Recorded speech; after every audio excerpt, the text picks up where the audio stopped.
We normally think of Christ's death as the event which took place on the cross some 2,000 years ago. But there are other significant ways in which Christ died while he was on earth, which need to be understood.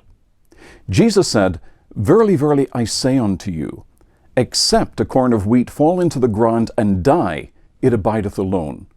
But if it die, it bringeth forth much fruit." Inside that tiny grain of wheat, there is life.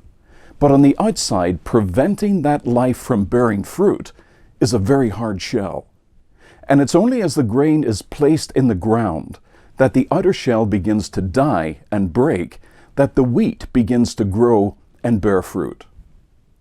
Everyone who has trusted in Jesus Christ alone for salvation has the life of God within him.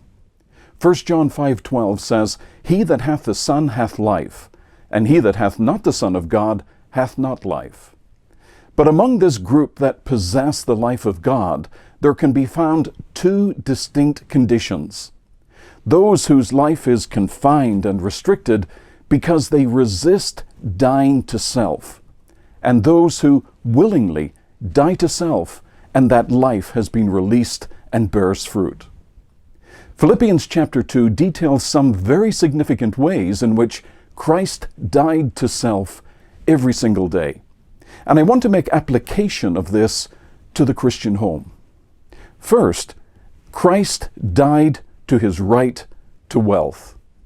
Philippians chapter 2 and verse 6 says, "Who being in the very form of God, thought it not robbery to be equal with God." Now, with our finite minds, we can't even begin to fathom all of the glory and riches that Christ left behind in order to come to this sin-cursed world, and yet he was willing to leave it all and live a life of poverty on earth in order to provide salvation for you and me. Yet today, so many Christians are pursuing the good life, choosing material success and wealth at the expense of their marriage and family.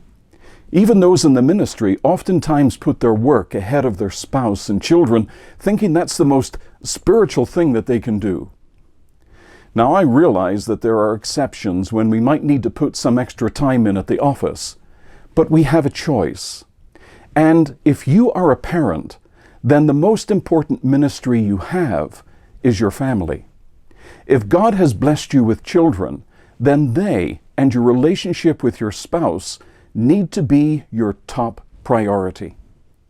So much so that Paul follows the qualifications for spiritual leadership in the church by saying in 1 Timothy chapter 3, "For if a man know not how to rule his own house, how shall he take care of the church of God?"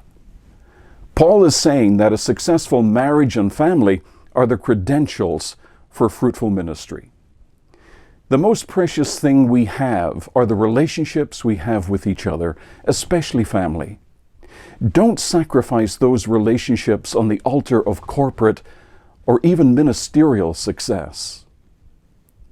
Secondly, Christ died to his right to be served.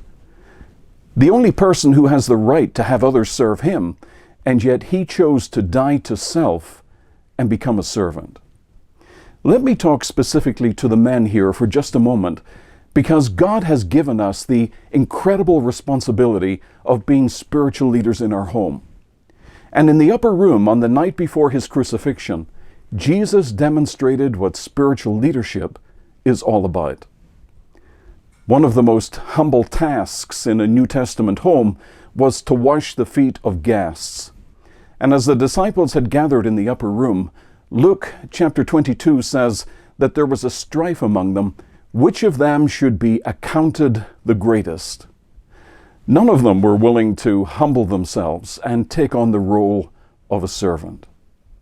And it was at this point that Jesus demonstrated what true biblical leadership is all about.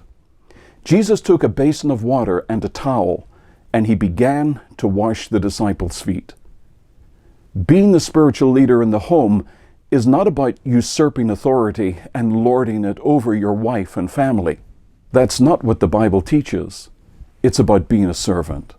It's about dying to self and putting your wife's needs and feelings ahead of your own.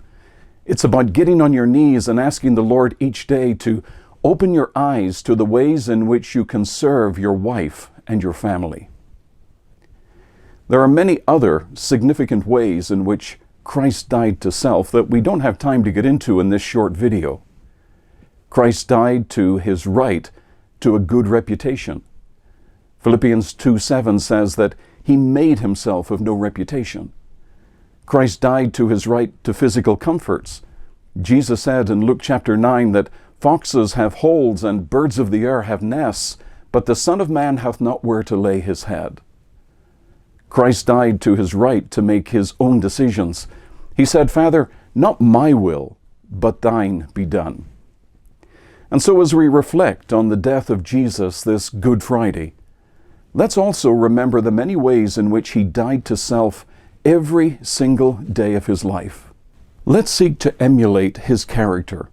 Let's seek to die to our own selfishness and pride and will, so that the life of Christ can flow through us and make a difference in the lives we come into contact with every single day, especially our family.